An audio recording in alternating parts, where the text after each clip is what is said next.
درود پاک پڑھ لیجئے پھر میں بات کرتا ہوں.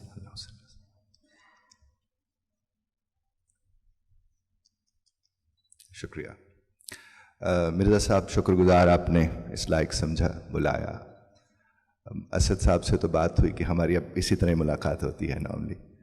حسن صاحب، علی صاحب، میں شکر گزار ہوں آپ نے مجھے موقع فراہم کیا.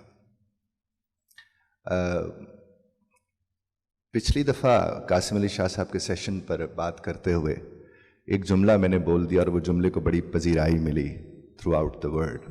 تو میں چاہتا ہوں کہ وہ جملہ آپ میرے ساتھ مل کے بول لیجئے گا. میرے ساتھ مل کے ذرا کہیے گا، یہ جو اڑے رہتے ہیں، تھوڑا سا اونچا بولیے گا، یہ جو اڑے رہتے ہیں یہی تو ہیں جو سڑے رہتے ہیں. تو ہم میں سے اکثر لوگ جو آپ کو سڑے ہوئے نظر آتے ہیں وہ کہیں نہ کہیں اڑے ہوئے ہوتے ہیں.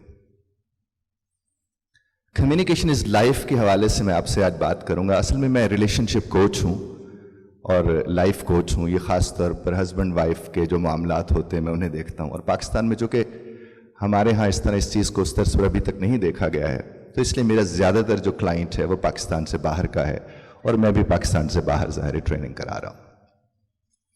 ابھی چونکہ حسن صاحب نے اشارہ فرما دیا کہ مجھے گفتگو انگریزی سے متعلق ہی کرنی ہے، تو میں انگریزی سے متعلق ہی آپ سے ظاہر بات کروں گا. میں نے ایک آرٹیکل لکھا تھا آج سے کوئی 20-22 برس پہلے، اور اس آرٹیکل کا ٹائٹل تھا کہ وی ٹیچ انگلش ناٹ پنگلش، کہ ہم لوگ انگریزی سکھاتے ہیں، ہم لوگ پنگلش نہیں سکھاتے ہیں. تو اس کے اوپر میں نے بات کرتے ہوئے یہ سوچنے کی کوشش کی کہ جب تک آپ کو اہل زبان کی زبان سمجھ نہیں آتی تب تک آپ یہ دعویٰ نہیں کر سکتے کہ آپ کو وہ زبان آتی ہے. یعنی کسی ایشین کی زبان اگر آپ سمجھ لیتے ہیں تو ضروری نہیں کہ آپ کو وہ زبان آتی ہے. بالکل اسی طرح سے اگر میں پنجابی زبان بولتا ہوں اور میں کہتا ہوں کہ سرائکی میری پنجابی کو اسی طرز پر سمجھ لے تو پھر اسے زبان وہ آتی ہوگی، ادروائز وہ نہیں آتی ہوگی. تو لب و لہجے کے اعتبار سے میں آپ سے عرض کروں گا کہ انگریز جب کسی بات کو پیش کرتا ہے تو ظاہر اس کا اپنا ایک لب و لہجہ ہے، اور یہاں بیٹھا کوئی بھی جو ڈیولپر ہے یا وہ جو کام کرنے والے یہ لوگ ہیں جو باہر کی دنیا سے اچھا پیسہ کما سکتے ہیں، وہ اکثر اس لیے نہیں کما پاتے چونکہ جن کے ساتھ انہیں لین دین کرنا ہے انہیں اس کی سمجھ نہیں آتی ہے. اور جب جس کے ساتھ ہم نے لین دین کرنا ہو آپ کو اس کی سمجھ نہ آئے تو پھر جسے لین دین کرنا آتا ہے وہ کہیں اور رہتا ہے، اور جسے سمجھ آتی ہے وہ کہیں اور چلا جاتا ہے.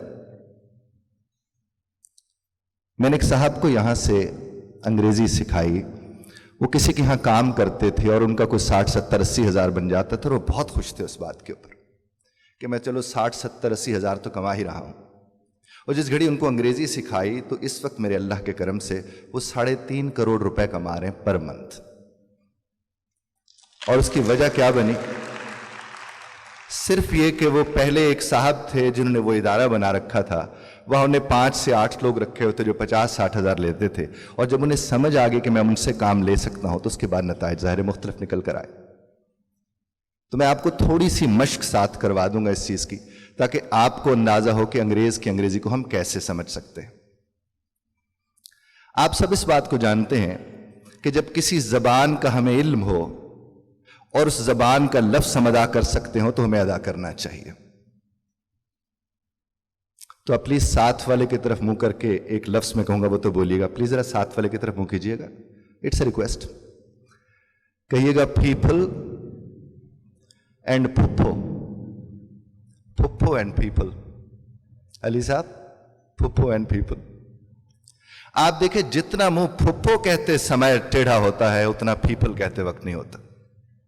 ایسا ہے؟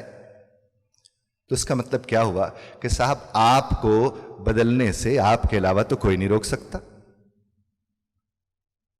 ہاں جی، نہیں روک سکتا. تو ذرا میرے ساتھ مل کے کہیے کہ میں جو بدلا، کہیے تو بدلنے لگے حالات میرے.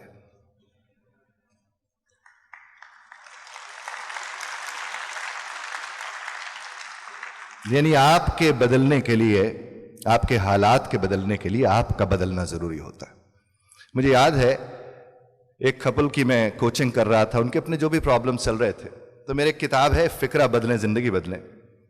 تو اس میں میں نے خاتون خانہ سے کہا کہ صاحب مثلاً ایک سینیریو ہے، گھر تشریف لائے ہیں اور آ کر انہوں نے کہا کہ میں تو تھک گیا ہوں. تو میں نے کہا اگر آپ ان سے کہتی ہیں کہ اکیلے آپ کام نہیں کرتے، سارا جہان یہ کام کرتا ہے، آپ ہر وقت تھکے رہتے ہیں. تو میں نے کہا اس کے نتائج کیا نکلے گے؟ کہنے لگے سر سیدھی لڑائی ہوگی. اور میں نے کہا اگر آپ فکرہ بدل کے انہیں کہتی ہیں کہ مجھے آپ کی بڑی فکر رہتی ہے، آپ اتنا سارا باہر کام کرتے ہیں، تھکے ہوئے آتے ہیں، کوئی آپ کو نہیں دیکھنے والا ہوتا. تو میں نے کہا اب کیا ہوگا؟ کہنے لگے سر اب جنت ہوگی. میں نے جب یہ بات کی تو خاتون خانہ مجھے فرمانے لگے کہ انہوں بھی تو کچھ دسو نا، میں نہیں دسی جا رہے جے. تو میں نے ان سے کہا کہ اب اس کو بدل کے دیکھیں، اور اگر صاحب بھی ایک تشریف لاتے گھر میں اور آپ ان سے کہتی کہ میں تھک گئی ہوں، اور وہ کہتے کہ مجھے آپ کی بڑی فکر رہتی ہے، آپ تو سب کو دیکھتی ہیں، آپ کو تو کوئی دیکھنے والا نہیں ہے. تو کہنے لگے سر جنت ہے، لیکن انہوں نے کبھی ایسا کہنا نہیں ہے. تو دیکھیے لفظ، جملے، لہجے بدل کے زندگی بدل جاتی ہے. اور جس گھڑی ہم کہتے ہیں کمیونیکیشن از لائف، تو زندگی آپ کی ہماری اس سے جڑی ہوئی ہے. آپ ایک لمحے کو غور کر کے دیکھیں، ایک لمحے کو غور کر کے دیکھیں. آپ کے جملوں کا، آپ کے دکھنے کا، آپ کے جملے معاملات کا بڑا اثر ہوتا ہے لوگوں کے اوپر. اب دیکھیے آپ ہنسے بھی اور پھپھو اور پیپل بھی آپ کو سمجھ آیا. تو میرے ساتھ ایک اور جملہ ذرا بولیے گا ک کھ. اب دیکھیے یہ جو کھ ہے، آپ کی زبان آپ کو نہیں روک رہی ہے کھ کہنے سے، لیکن آپ اور ہم کہتے کیا ہیں؟ کیٹ کہتے ہیں، create, cucumber. Don't we say that? We normally say that.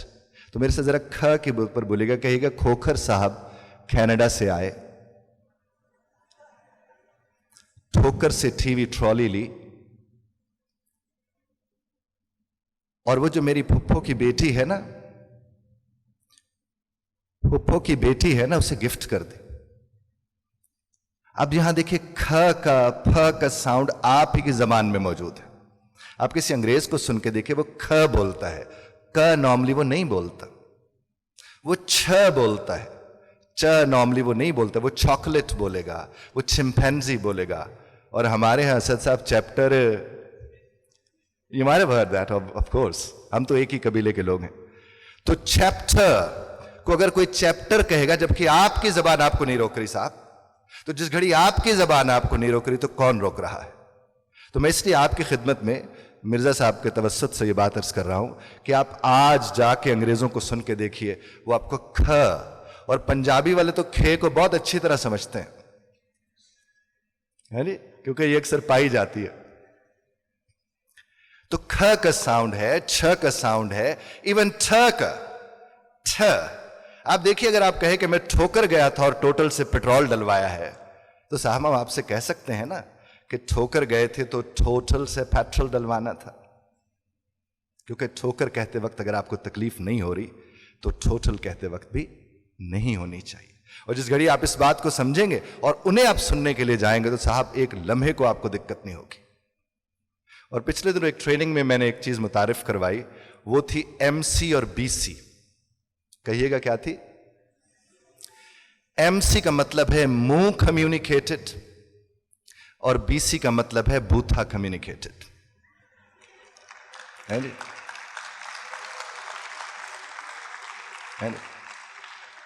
تو آپ کے ارد گرد کہیں کسی کا آپ کو ایم سی نظر آ جائے تو آپ اس کا شکریہ ادا کریں، اور اگر بی سی نظر آ جائے تو آپ کیا کہیں گے؟ M C please. ٹھیک ہے جناب والا، بہت شکریہ دھیان سے سننے کا. خدا آپ سب کو اپنے حفظ امان میں رکھے، اور پلیز کوشش کیجیے گا. مجھے بلکہ اسد صاحب سے یاد آ گیا، یار مجھے بھی کوئی 60-70% انڈین ہی سنتے ہیں انگریزی کے حوالے سے. الحمدللہ انگریزی زبان پر میں بھی کام کرتا ہوں، اور ہم لوگ خاص طور پر یہ جو آئی ٹی سے جڑے ہوئے لوگ ہیں مرزا صاحب، ان لوگوں کی ٹریننگ کے اوپر خاص طور پر میں نے کتابیں، ویسے تو میں نے کچھ 26 کتابیں لکھی ہیں، اور اس کے علاوہ میں نے کوئی 85 پروفیشنز، میں نے کوئی 85 پروفیشنز کے اوپر کتابیں اور طرح سے تیار کی جو ٹریننگ کی ہیں، خاص طور پر آئی ٹی کے حوالے سے. آپ لوگوں کو اگر اس حوالے سے کوئی چیز چاہیے تو یو کین سمپلی، آپ میرا وہ یوٹیوب چینل میرا بھی آپ دیکھ سکتے ہیں. آج سے کوئی